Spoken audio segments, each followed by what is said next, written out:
when Congresswoman Jasmine Crockett rose from her seat that Tuesday morning. No one expected her to bring receipts sharp enough to make Ivanka Trump crack in real time, but that's exactly what happened. The hearing was supposed to be routine. Another dry session on ethics in public office, with C-SPAN quietly rolling and half the room barely paying attention.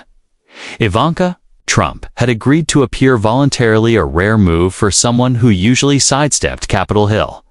She arrived just before 9 a.m. in a navy suit, hair immaculate, lips pressed into a neutral expression that wasn't quite a smile.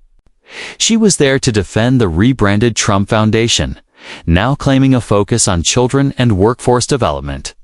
Crockett, seated on the far left of the semicircle, had barely said a word. She flipped slowly through a manila folder, while others scrolled their phones.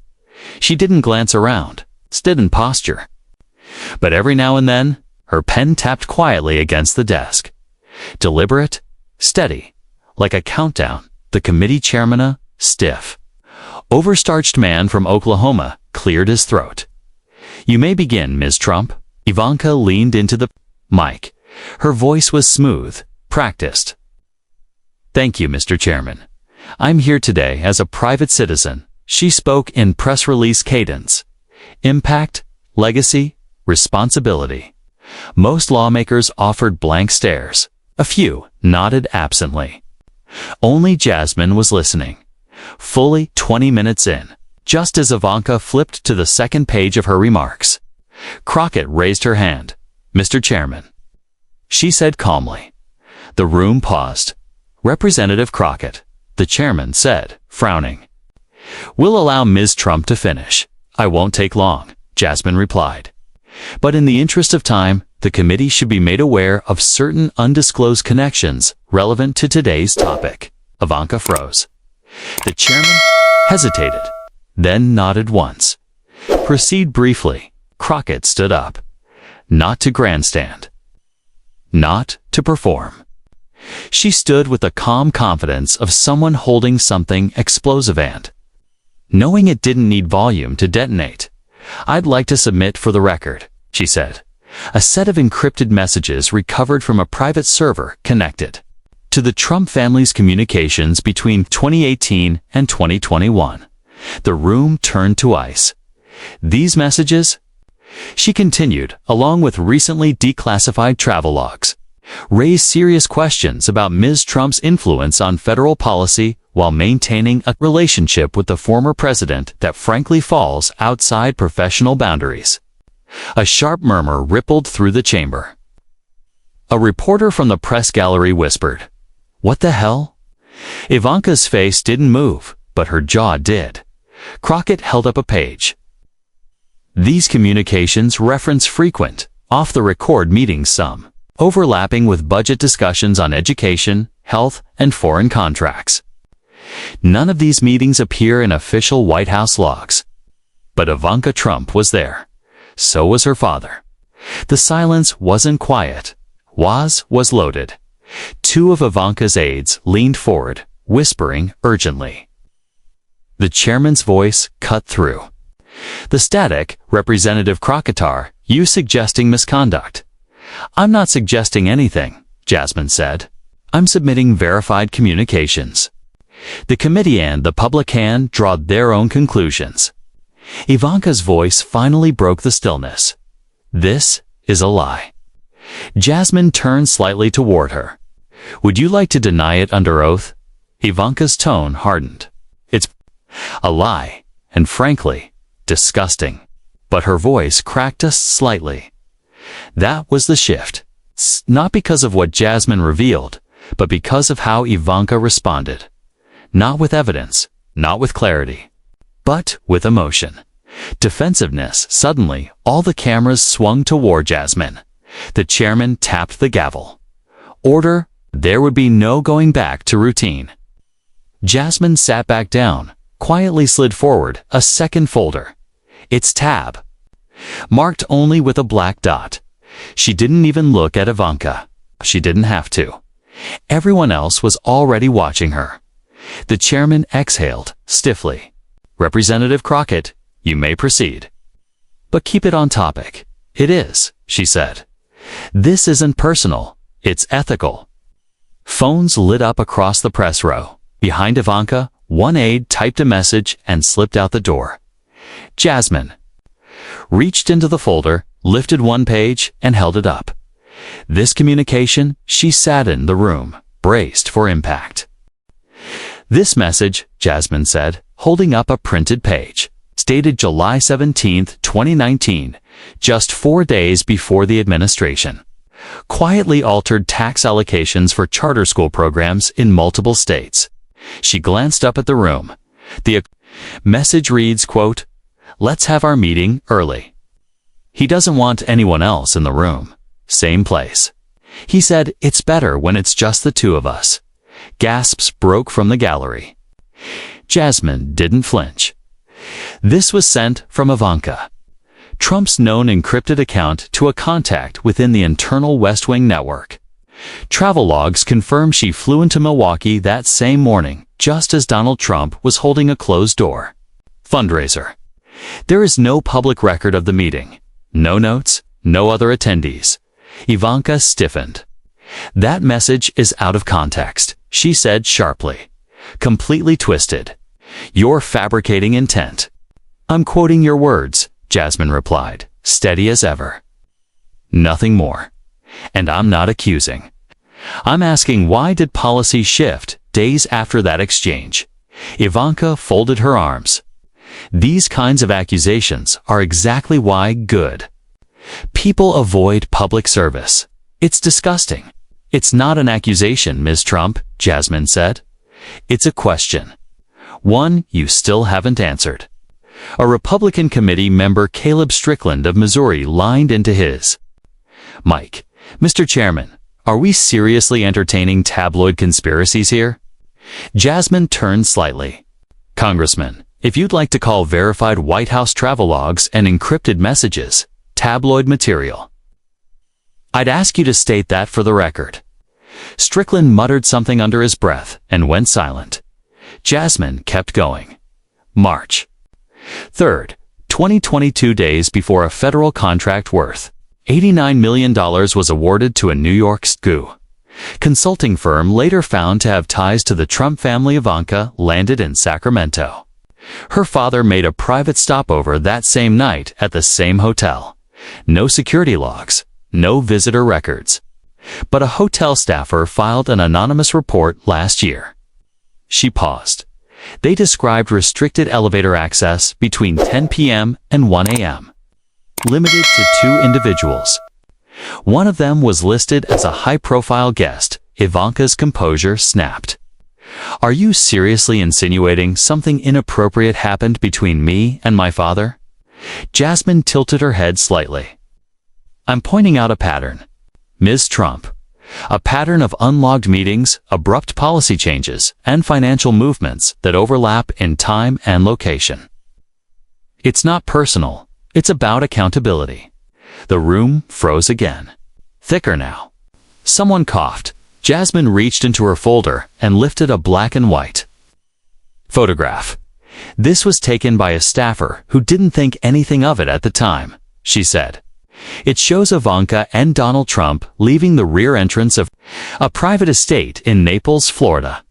No official reason was ever provided for that visit." She glanced at the photo, then back at the room. 2 weeks later, regional FEMA funding was slashed. The estate's owner, CEO of the private firm that received the FEMA subcontract months afterward. The chairman opened his mouth, then stopped. Ivanka, for the first time, turned toward the cameras.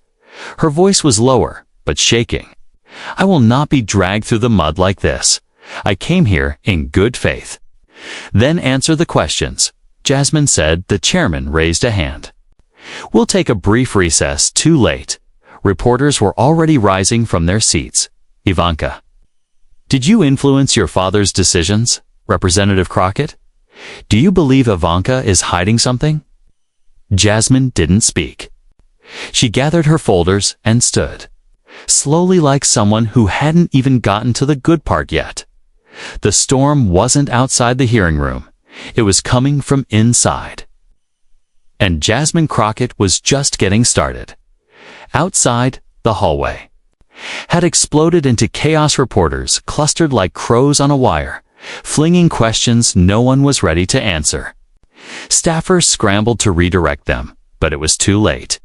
The damage was already in motion. Inside, the committee room emptied. Slowly, Jasmine stayed seated, flipping through notes with the calm of someone preparing for the next round. No smirk, no gloat, just ready. Ivanka had retreated to a side chamber with her legal advisor and 2 aides. The door was closed, but the walls were thin. Behind them, muffled voices broke through.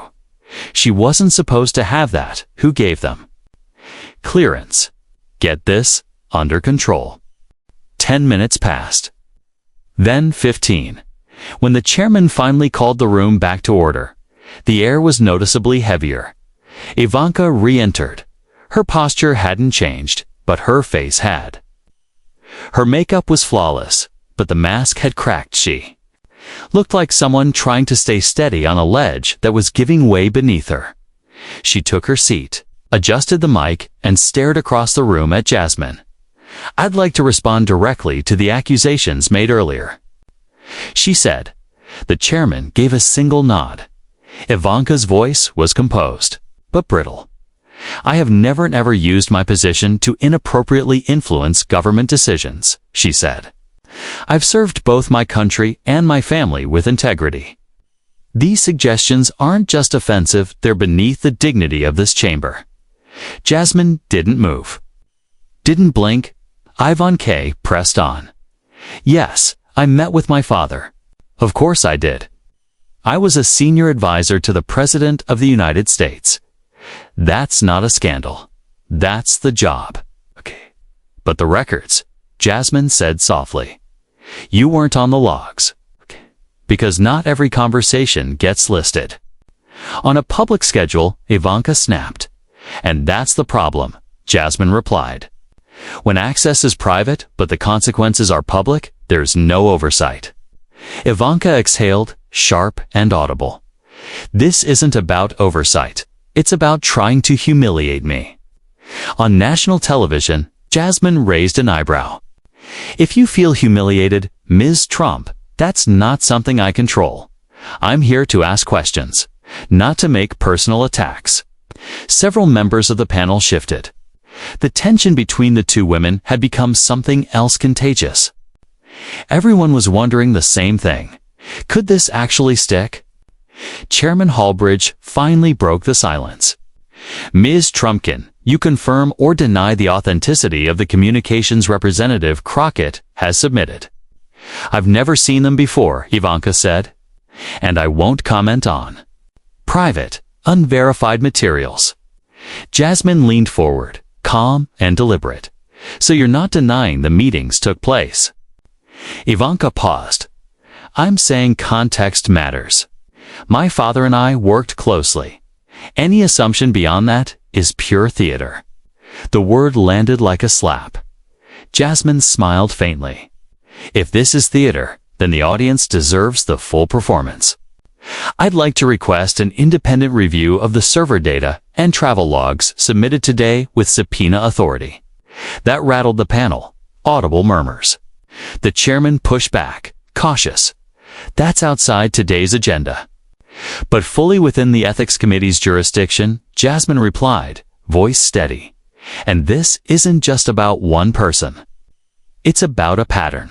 If we ignore it, we're setting a precedent that private influence over public power is acceptable." She looked around. Is that what this chamber wants to say? No one answered. Ivanka shook her head. "You're exploiting headlines to boost your own profile." "Up. Maybe," Jasmine said. "Up. Or maybe I'm doing the job I was elected to do, holding people accountable. Even the ones who aren't used to being questioned."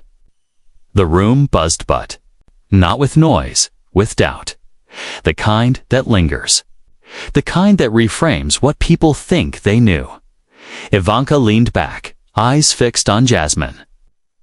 But she said nothing more.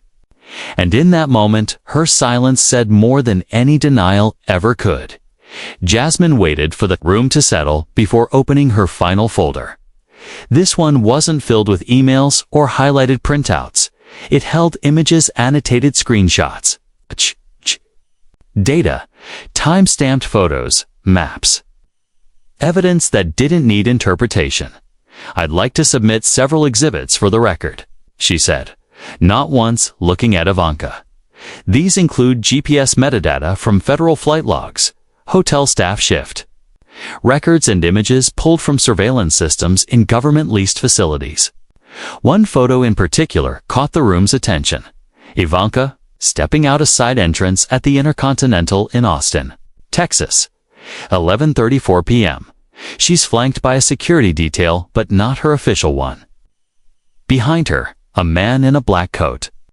Eyes on his phone, the metadata placed Donald Trump at the same hotel that night. Private lobbying dinner. 2 days before a major infrastructure bill was quietly rewritten, one that favored contractors linked to the Trump organization. Jasmine let the silence do the narration. "This isn't about catching someone in a lie," she said.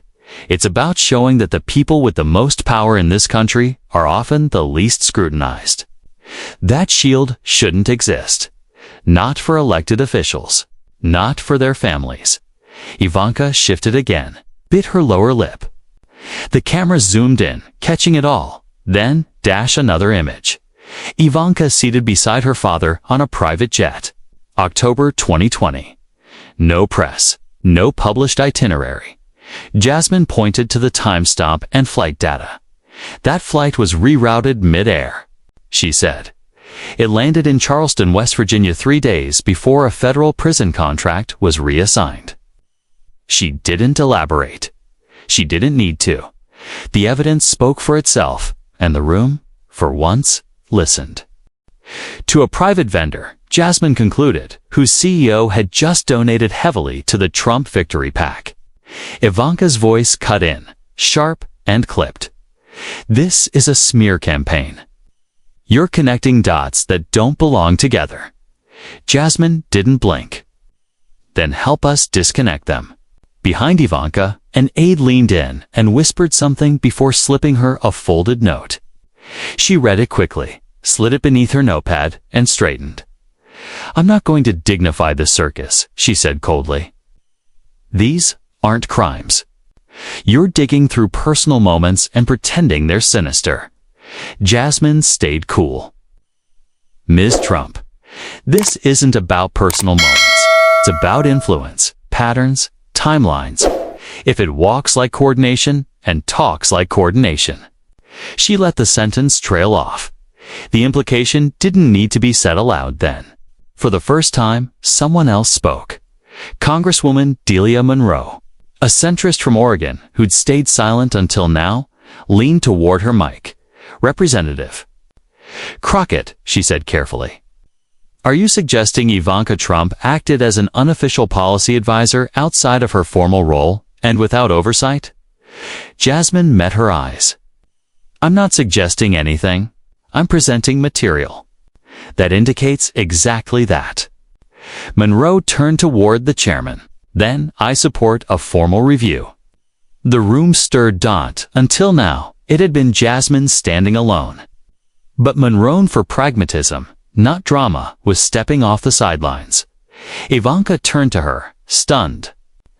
"I'm not sure what you think you're seeing," she said. "But my role in the administration was always ethical, always structured, always above board." "Then prove it," Monroe replied. "'Cause right now, it doesn't look that." Way a beat of silence, Ivanka opened her mouth, then shut it. Looked to her attorney. Another whisper. A tapped finger on the table, a silent signal. "Chairman." Halbridge cleared his throat. "The committee will recess again while we determine next steps." But no one moved. Reporters stayed put. The live feeds held record viewership. Jasmine's name was trending nationwide. Screenshots of the exhibits were already flooding social media. Jasmine leaned forward one last time before the cameras cut to the recess graphic. "There's more," she said, quietly, just loud enough for Ivanka and the mic to catch it. "But I'll let you decide how much of it you want on the record. Thing is, once you drop a match, it's not up to you whether the fire spreads." By the time the committee reconvened, something fundamental had shifted. The chairs creaked less. The murmurs had quieted. Nobody checked their phones anymore because the story wasn't out there. It was here. In this room, Chairman Halbridge looked uneasy, not guilty. Just exposed. Like a man who'd memorized the rules only to realize they no longer protected him. He cleared his throat. "Before we resume, let me remind everyone this is a formal proceeding. We expect a quorum and relevance to the agenda." Jasmine sat, calmly, hands folded. Ivanka had regained her poise, at least outwardly, but her gaze never rose. Not toward Jasmine. Not toward anyone. Then Monroe raised her mic. "Mr. Chairman, I move to suspend the remainder of today's agenda to address the materials submitted by Representative Crockett." Gasps. Monroe wasn't known for grand gestures. Her power had always been in quiet strategy, not confrontation. But something had changed. Halbridge exhaled. "That's highly irregular. So are encrypted back-channel communications from a non-elected individual guiding federal policy." Monroe replied. A ripple moved through the panel, soft but unmistakable. People who'd once hovered on the fence now shifted slightly forward. Ivanka leaned into her mic. "I'd like to make a statement." Jasmine didn't interrupt. She simply leaned back and let the moment breathe. "I didn't come here expecting this circus," Ivanka said. "I came in good faith to discuss charitable work, public service. What I've received is a politically motivated hit job." Jasmine raised an eyebrow. "Then let's focus on facts. You say this is political, fine. Show me which dates are wrong. Which documents are fake? Which trips didn't happen?" Ivanka stiffened. "You know I can't discuss classified travel." "Details, these weren't classified," Jasmine replied. "They were just omitted. There's a difference." The chairman leaned in, voice low. "Enough. If there's to be an independent review, it will follow proper procedure." Jasmine nodded. "Of course. I'll file a formal motion." Then unexpectedly Representative Leo Franco spoke. A conservative from Arizona. Franco had said nothing all session. Now he leaned into his mic. "Before this gets buried in process," he began, eyes not on Ivanka or Jasmine, but on the gallery. "I just want to say something." The room stilled. Whatever side you're on, whether you think this is overreach or long overdue, have to admit, we've let a lot slide over the years. That landed hard, especially on Ivanka, who looked momentarily disarmed. Leo continued, slow and deliberate. "Want me to continue with what he says next, or shift to how the press covers this moment? Either path has serious momentum now." "I'm not saying I believe everything that's been presented," Representative Franco said, measured but firm. "But I do believe we owe the American people transparency, even when that means asking uncomfortable questions." Ivanka's expression didn't change, but her foot began to tap under the table. Jasmine nodded. "Thank you, Representative Franco." The chairman looked weary, like a man slowly losing control of his own gavel. "The motion to suspend the agenda is under review," he said. "We'll break for 5 minutes." He struck the gavel once, stood up, and disappeared through a side door before anyone could press him further. As the room loosened, Jasmine rose from her seat and walked toward the rear exit. Not rushed, not triumphant, just walking. Ivanka tracked her with her eyes. Under the desk, her hand balled into a fist. One of her aides leaned in and whispered something. She didn't respond. Her jaw was locked tight. Outside the chamber, reporters were already packed into the hallway, Questions flying like shrapnel. Jasmine ignored them. She bypassed the cameras, headed straight for the stairwell. She wasn't chasing the spotlight. But the spotlight was coming anyway. Because once the public starts paying attention, yesterday's silence begins to sound a lot like complicity. By mid-afternoon, clips of the hearing were everywhere. Twitter, TikTok, Facebook, even Reddit. Some were quick cuts, just 40 seconds of Jasmine calmly holding up the photo of Ivanka outside the Intercontinental. Others were full 10-minute segments, annotated by legal experts, influencers, and former White House staffers. The hashtag CrockettVs, IVANKA, had already surpassed 5 million views, and it hadn't even been 12 hours. But what cracked the story wide open was something no one expected. A grainy, overlooked local news clip from October 2020, dug up by a digital sleuth. Charleston, South Carolina, late night. A local affiliate had caught footage of Trump's motorcade pulling up behind a nondescript building, one never explained in any schedule. The angle was bad, the lighting worse. But the timestamp matched the flight data Jasmine had shown. And there it was, a blonde figure stepping alone from the second SUV. No press, no staff, just shadows, secure attend the unmistakable outline of Ivanka Trump. At 1 a.m., she had no listed role in the deal discussed that day, so why was she there? Online investigators pounced. Is that her? Why no press? Why this building? And why that? Time. Every frame was dissected, zoomed, compared, and the more people looked, the more it lined up with what Jasmine had presented. Hotel logs, GPS tags, elevator records down. A forgotten broadcast confirmed what had only been implied. Ivanka's team scrambled at 4 p.m. Her communications director issued a short, clipped statement. Today's hearing was marked by political theater and misleading interpretations. Ms. Trump has always conducted herself with integrity. But it landed flat. No denial, no clarification. Just vague language that didn't match the moment. Meanwhile, Jasmine still hadn't spoken publicly. She didn't need to. Her team quietly distributed a 12-page PDF to the committee press corps. Labeled for immediate THR and SPA included redacted flight logs, metadata, screenshots, all timestamped, all sourced. More pressure followed. Journalists who dismissed the hearing that morning were now poring over old visitor logs. Cable news shows brought in ethics professors and body language analysts. One of them put it bluntly. That wasn't the reaction of someone defending against lies. That was someone losing control of the narrative. It stung back inside the Capitol. Ivanka waited alone in a private lounge for her car. Her aides had gone quiet. Their phones buzzed endlessly, unanswered. She stared at the carpet, still blinking. Only occasionally. They weren't supposed to have that, she whispered. Her lawyer looked up. The folder? The one with the photo from Austin. That's not public. That came from someone on the inside. You think it's someone from the old staff. She didn't reply, just kept staring. Because that was the piece no one had.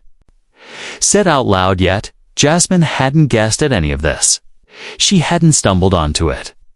She'd known down to the meeting, the flight, the timestamp. She'd been led by someone who'd once been close, someone who no longer wanted to be silent. Outside, a black SUV pulled up. Ivanka stood slowly, face tight, shoulders locked. I'm not answering anything, she said, until we find out who leaked this. Her lawyer exhaled.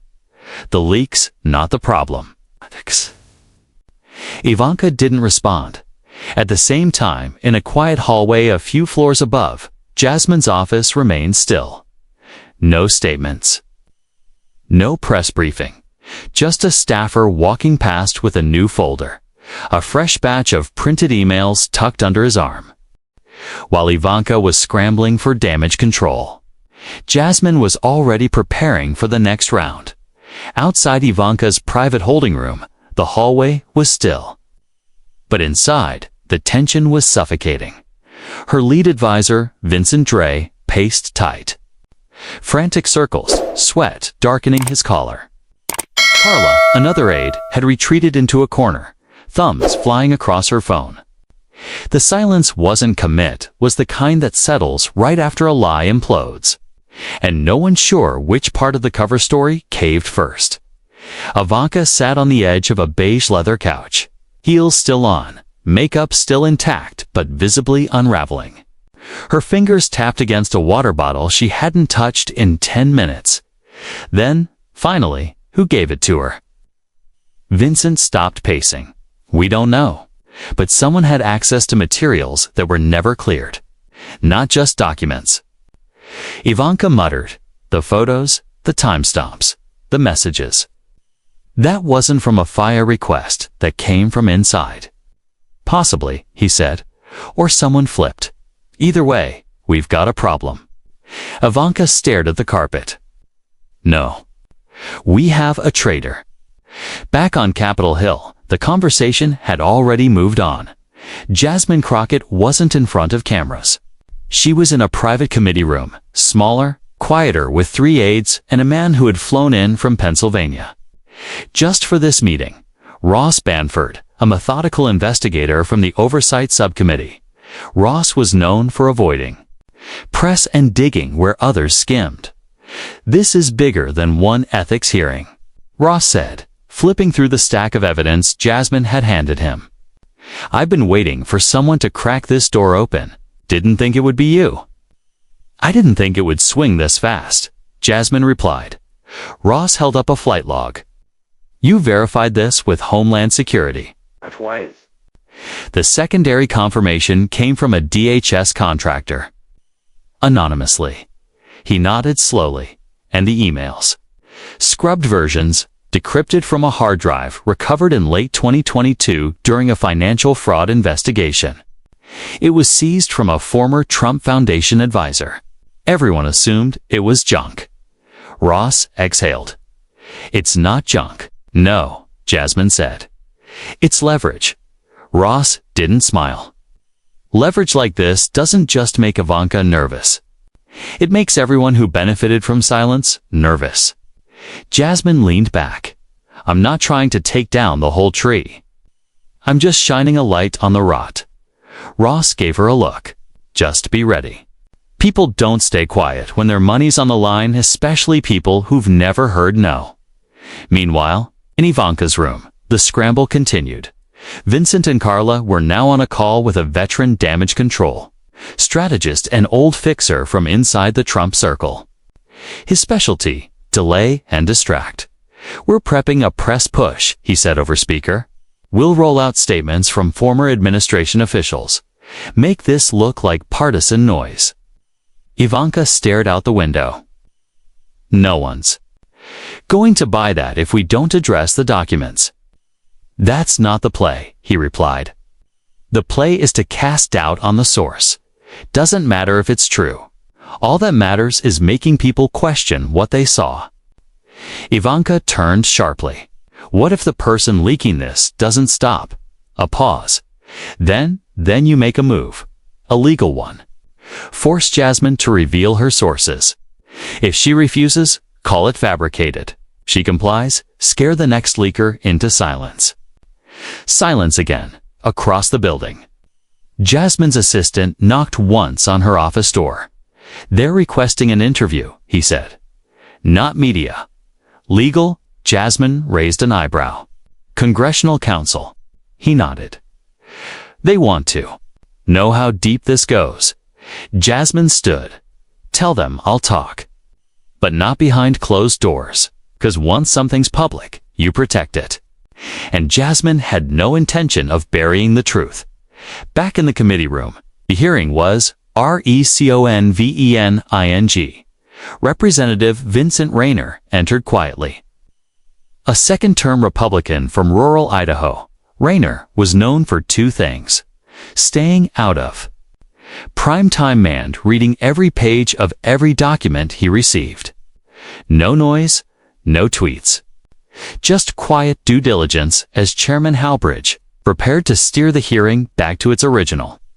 Agenda Charitable Transparency and Family Foundations reached for his mic. "Before we move forward," he said, calm and firm, "I'd like to revisit Representative Crockett's motion regarding a formal review of the submitted materials." Halbridge blinked. "That motion is still under consideration, and I support it," Rayner cut in. "I believe it would be a mistake to brush past what we saw today." The room fell quiet again. Ivanka, seated 2 chairs down, didn't move. Ivanka slowly turned her head toward him. She didn't look angry. She looked betrayed. "Are you serious?" she asked, not into the mic, but loud enough for the room to hear. Vincent Rayner didn't flinch. He met her gaze with measured calm. "This isn't personal, Miss Trump. It's process. You're legitimizing a smear campaign. I'm saying facts deserve sunlight. If there's nothing to hide, then there's nothing to fear."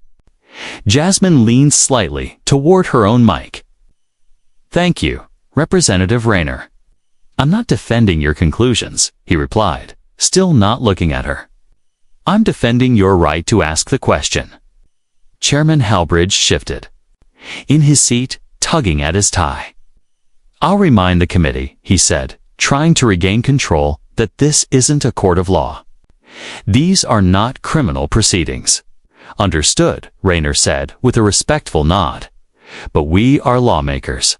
And if this body isn't willing to examine behavior that straddles the line between influence and impropriety, then what exactly are we here for?" Silence. That deep, arresting kind of silence that follows when someone finally says what everyone else was too cautious to say. Chairman Halbridge cleared his throat. "We'll take a vote later this week," but it was already too late. The shift had begun. Within minutes, headlines surfaced. "Republican breaks ranks, backs inquiry into Ivanka evidence." Not because he backed Jasmine's conclusions, but because he believed the question deserved investigation. That alone cracked the wall. Inside the chamber, Ivanka sat motionless, but her eyes bored into Rayner like twin blades. Her fingers tightened around her pen, knuckles pale. She leaned toward Carla and whispered, "We need to find out who got." To him, meanwhile, Jasmine didn't gloat. She didn't smile, didn't celebrate. She simply made a note on her pad. One word: leverage. This wasn't a sprint. It wasn't a single day's win. The facts weren't going anywhere. And now, for the first time, the room wasn't looking at her like a disruptor. They were looking at her like someone who had receipts. And the steel to stand by them. A few seats down, Delia Monroe glanced at Jasmine, then at Rayner. She gave a slight nod. Not an alliance, just acknowledgement. Outside that committee room, the ripple widened. A non-profit watchdog group filed a formal FIA, request demanding all security logs and visitor records tied to the dates Jasmine had referenced. Journalists began connecting dots, comparing her claims to old C-SPAN footage, public tax filings, real estate deeds, even hotel invoices. The story was starting to speak for itself. But inside the Capitol, the most powerful shift wasn't in the evidence, it was in body language. The same committee members who wouldn't make eye contact with Jasmine that morning were now meeting her gaze when she spoke. Staffers who had scoffed at her in the hallway were now trying to track her down and asking for copies of exhibits she hadn't even presented yet. The silence that once surrounded her had begun to fracture. Because once truth starts echoing, pretending not to hear it stops being an option. By dawn the next day, the story wasn't buried in the scroll beneath the weather or economic reports. It was the headline. Every major outlet had picked it up. Explosive, shocking, possibly historic. Even networks that usually skirted political scandal couldn't look away, because this wasn't just about a single hearing. It was about what it revealed and who had the guts to say it out loud. Ivanka's team scrambled to contain the fallout. They rushed out a polished, pre-recorded interview with a friendly morning host, hoping to pivot the conversation back to philanthropy and family legacy. But the public wasn't buying it. Network comment sections flooded with questions. Where's the explanation for the hotel meetings? Why dodge the visitor logs? For every polished soundbite, 10 grainy screenshots from the hearing circulated. Online, each more damning than the last. And Jasmine Crockett, she stayed silent. No tweets, no press, no interviews. She let the documents speak. And in that silence, she grew louder. Louder than any podium. Louder than any spin. Because when you've got nothing to prove, you don't need to shout. You just hold your ground and let the truth do the talking. Inside her district office in Fort Worth, the team had gathered early. Half of them hadn't slept. Phones rang nonstop. The inbox overflowed messages from voters, legal observers, whistleblowers. Even 3 former White House aides offering to share information confidentially. Jasmine walked in, coffee in hand, untouched. Her eyes were sharp. Let it ride. She said quietly, "We don't chase cameras. We chase truth." Simple words, but they carried weight. Back in D.C., the ripples were already reaching further. A few Republican committee members who'd stayed quiet during the hearing were now holding backdoor meetings, not because they'd suddenly developed a conscience, but because their donors were watching. Donors hate uncertainty. Rayner was pulled aside and pressed to clarify. He didn't flinch. She asked the right questions. He told them, if that scares people, maybe they're part of the problem. Midday. The Oversight Subcommittee released a short statement. A preliminary review of the evidence presented by Representative Crockett is underway. Further details to be announced, 1 sentence. But enough to mark the shift. What Jasmine started was no longer a headline. It was becoming procedure. Ivanka canceled 2 public appearances. A press dinner in Baltimore disappeared from the schedule. Whispers emerged of a private family retreat being organized behind closed doors. No one could say where she was. Some speculated she'd leave the country. Others joked about a Mar-a-Lago lockdown, but the truth was simpler, heavier. She wasn't used to losing control. Meanwhile, in Fort Worth, a letter arrived. Hand-delivered, not emailed. It came from a former CUM staffer on Ivanka's policy team. The message was brief. You're asking the right questions. There's more where that came from. I don't want immunity. I want to be heard. Jasmine read it once, folded it, set it aside. Her phone buzzed, a text from her mother. I watched the hearing. I'm proud, but be careful. These people don't play fair. Jasmine smiled faintly. She already knew that. But this had never been about playing safe. For too long. The untouchable stayed untouched not by slander or scandal, but by real questions. The kind that don't fade, the kind that stick. She wasn't trying to destroy anyone. She was trying to remind the country of something simple. Power without scrutiny rots. It hides behind wealth, behind legacy, behind institutions too polite to challenge it. And now? The country was watching, because once a story moves from headlines to living rooms, from committee chambers to kitchens and car rides, it stops being political. It becomes personal. 3 days later, Jasmine sat on a wooden bench outside a community center in Waco. No cameras, no makeup, no press kit, just her. A warm breeze, and a small group of college students who'd asked her to speak. She wasn't there to talk about Ivanka or subpoenas. She came to talk about truth, what it costs, what it demands, why it still matters. A student, maybe 19, leaned forward. Nervous, but direct. How did you know they wouldn't just shut you down? Jasmine paused, She thought of the early mornings, the anonymous tips, the countless hours of research, the cold stares from people who didn't believe she belonged in the room. Then she answered, plain as ever, I didn't. The group went silent. I didn't know if they'd cut my mic. Didn't know if they'd smear me the next day. Didn't know if I'd be shut down before I finished the first sentence. But what I did know was this.